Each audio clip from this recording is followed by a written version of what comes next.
Just minutes into the broadcast, thousands of BBC viewers reached for the remote. A wave of frustration, accusations of bias, and a political firestorm aimed directly at Laura Kuenssberg.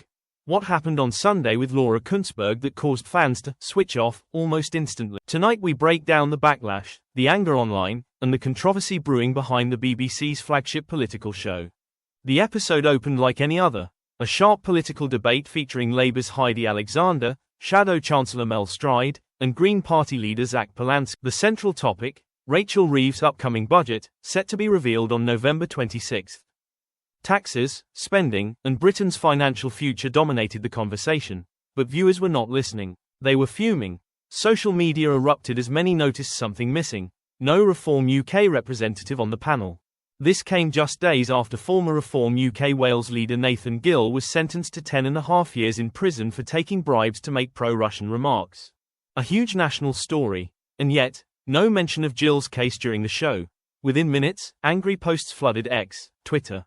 Why is Laura still on TV? This is beyond parody. Nothing on Nathan Gill. Nothing on the COVID inquiry. This is disgraceful bias.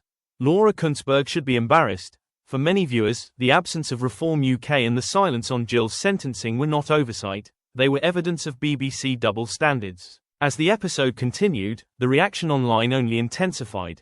Some called the programme a dereliction of duty. Others accused it of protecting certain political figures.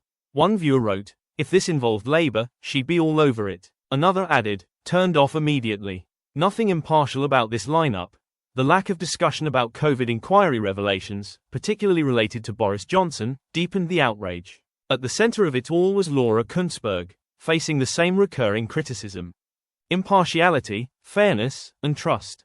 For the BBC, which prides itself on neutrality, this wasn't just viewer frustration. It was a direct hit to its credibility. Meanwhile, Nathan Gill's story remained a major political shock. The former MEP and Reform UK leader pleading guilty to 8 counts of bribery, accepting money to make pro-Russia statements in Brussels and on Ukrainian TV. Yet still, the programme did not address it. By the time the show ended, the viewer backlash had become the biggest headline of the morning. Fans switching off, accusations of bias, and a wave of comments calling for reform, not just of politics, but of the BBC itself. For many, this wasn't simply annoyance.